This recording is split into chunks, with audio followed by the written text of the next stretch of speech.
What is up, YouTube? Today we're back with a very new special video, the Brawl guide all-in-one. Essentially, I'm just going to be walking you guys through exactly how you guys can get your first full clear and a leveling guide so you know exactly what to do on every single round to maximize your chances of winning, what your priorities are in terms of what heroes you prioritize, what synergies you should prioritize, positioning, relic information, everything that you need is going to be in this video. And I stayed up very late to make this, so I really hope you guys will drop a like and comment and subscribe. Without further ado, we're going to jump straight into the leveling guide where you're going to be watching the gameplay sped up and just to show exactly me following the leveling guide. So here we go.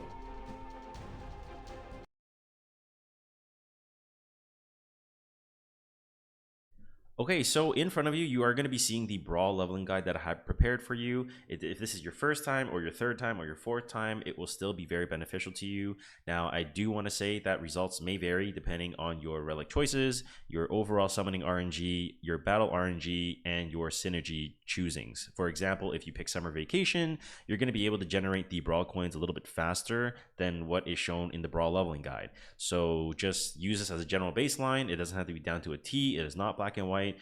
Use it and just make some changes if you need to, or if you're some of my guildmates that just want to copy pasta, then feel free to do so. It will be posted in the pinned comment and it will be in my Discord under PvE information, so if you need that, go ahead and check it out over there. Okay, so let's really quickly talk about relics and which ones you should be running and prioritizing early on. Now, I'm going to quickly cover these in 3 different sections. Now, first section is going to be the relics that are useless or subpar or not that good, okay? So first one up is going to be the Sky Relic. Now, why the Sky Relic is not very good is because you're basically spending relic pieces to get additional Brawl coin acquisition, which is not necessary as a natural progression through my leveling guide from the previous clip, or you're following, will allow for you to not require any additional Brawl coins to actually progress through every single round.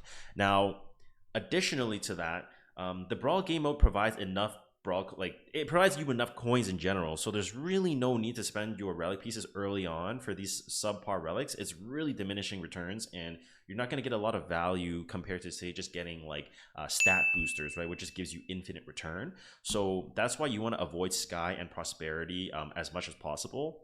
Now, the other one that is also not that good, but not entirely useless, is actually the Ordeal Relic. Now, Ordeal Relic, the reason why I say it's not that good is because you have to invest 12 relic pieces early game to get to 5-star reroll comps, and that's simply not a good return on your early relic pieces either, because again, similarly to Sky and Prosperity relics where they give you Brawl coins, this one is basically saying you get to reroll your 5-star when you hit a 5-star, right? Potentially when you sell them, right? So again, it's another RNG factor. Yes, it's good to get imprints, but if you can just get stat boosts to get those first early clears and to push and progress where it covers all your heroes versus just getting one imprint for one hero, it's just way better returns, right? So again, it's not entirely useless. Maybe when you do like 9, 12, 15 clears and you do want to invest relic pieces because you have a surplus, then you can put it into Ordeal to get to Ordeal 5.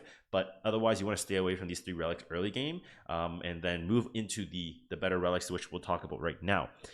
Now, on screen, you'll be seeing is the Iridescent Relic.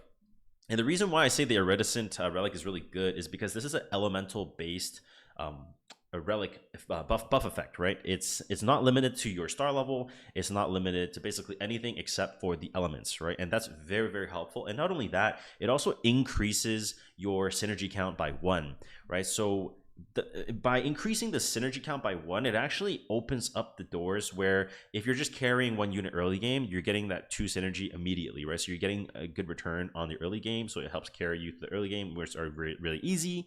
And then the elemental based stat boosts are going to help you as well, very much so, because it increases attack, your health, and your defense, so it gives you better survivability, gives you better damage, so way better than, say, getting coins or like a reroll or anything like that, right? And next up, we're going to be seeing the Star Relic. Now, a Star Relic is pretty similar to Iridescent, but basically you're increasing the attack, health, and defense of 5-star heroes. Now, you don't really want to do Star Relic 1 to 6 because those are for 3 and 4 costs, and you're typically not going to be carrying a 3 or 4 costs late game. So you want to just prioritize a Star Relic 7, 8, 9 for late game for all of your 5-star carries, which are going to be like Summertime Iceria, maybe like Green Senya, Fire Politis, things like that, right? And the third one that I want to talk about is Harmony Relic. So Harmony Relic basically buffs all heroes, right? Yes, they are bound to like the Dragon Knights, the Summer Vacation heroes, and like basically synergy classes, right?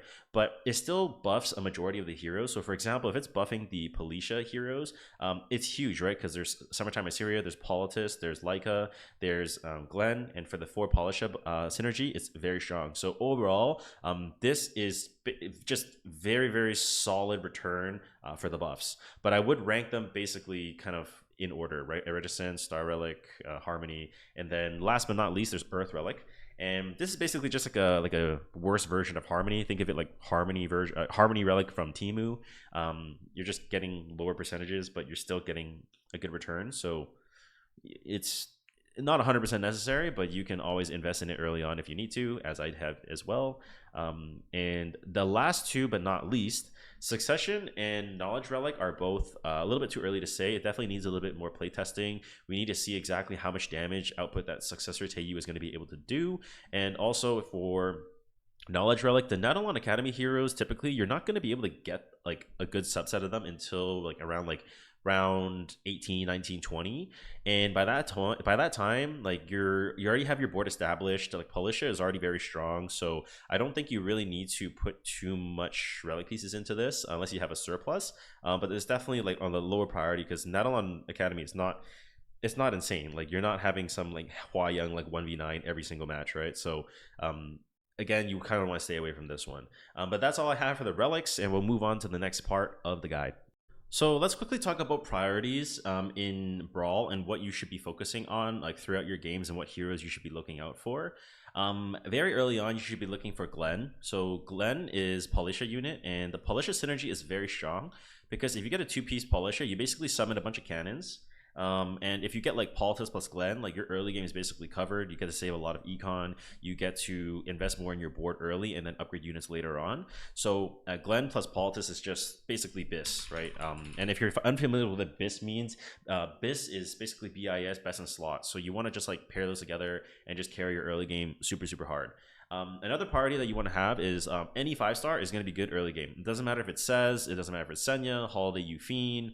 Obviously, there are going to be some ones that are better, like Summertime Iceria, Fire Politis, Green Leica, and things like that. But any 5-star is going to be good early game. So if you do hit one early and you get good RNG on the summon, just play it, put it on the board. It doesn't matter what it is. It will carry you through the early game as well if you are not able to land, say, like a Glenn plus Politis early on in the early game. Now, that early game is very flexible. Like the leveling guide is going to carry your entire early game. Just make sure you're upgrading board space where I tell you to on, say, round 2, round 4, round 6, etc., etc. The mid game is very important where zero defect is actually quite strong if you have LRK unlocked. So after your first few entries, when you get the LRK, he's actually going to be very, very strong because he gets basically protection set as your frontline tank. And say if you don't get, say, a unit, say like Green Senya, where you're able to get an Earth buff, where Earth is actually going to give you a barrier for 30 seconds, scaled to their caster's max health. LRK is very good with zero defect since it only requires you to have 2 pieces. So you can have like an Emilocades plus a LRK, and then it'll carry you very, very easily.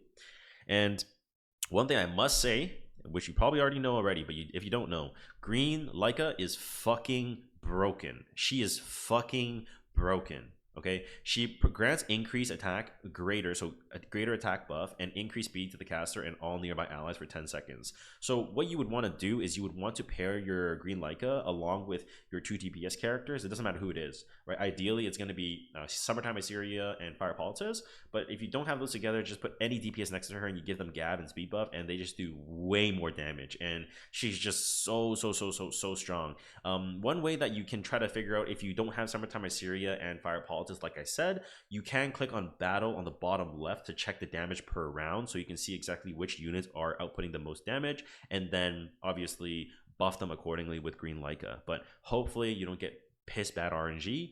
It's only happened to me once out of 7 runs, so God forbid, knock on wood. Now, overall, you want to focus on these few priorities for now. Pay attention to what synergies provide what. Elemental synergies are not that good. There's a lot of people in my Discord, in my guild specifically, where they're running like vertical fire or vertical ice or vertical earth. And if you don't play auto chess, if you don't play TFT, you're not going to be really familiar with the word vertical. What vertical means is basically you're playing that element only, right? So you're only looking for characters in fire, you're only looking for characters in earth. That's not very good, right? Yes, you get a bigger barrier, right? Or longer barrier. Yes, you have a 100% chance to proc the flare effect, but it's not that impactful. It doesn't give you that much more damage, right? Other synergies are going to give you better returns. You typically want to be playing things like 2 fire, 2 ice, 2 earth early game, and then pivot into your ML units or like your Policia. Like 4 Policia is very strong, right? Having the cannons just gives you extra DPS, and also it's like cannon fodder so that they don't target your heroes, so you have a higher percentage chance of moving to the next round without losing any lives. Yeah, so do not play vertical elements. Vertical elements is terrible. It is the worst thing that you can do, and if you hyperfixate on it, I guarantee you're just going to waste your free entries all the time, and it's not worth it. So avoid vertical. Avoid vertical. On to the next thing. Alrighty, so we're about reaching the end of the video, but really quick at the very end, I just want to kind of go over the Hero Brawl Mode tier list as of March 13, 12:41 p.m. Pacific Standard Time. So basically on the first row, this is going to be the challenge mode best team. These 10 units are going to be what gives you the most consistent clears overall in challenge mode, and I will post a screenshot as proof right now that you can see that basically as long as you're hitting some imprints and you have your relics invested in the right spaces according to my guide, you're gonna be golden. You're gonna be absolutely sailing. Okay, now the second category, so if you're in challenge mode, just run this and you'll be fine. For every other character that's in this category, basically you can slot them in anywhere, right? Early game, mid game, good units.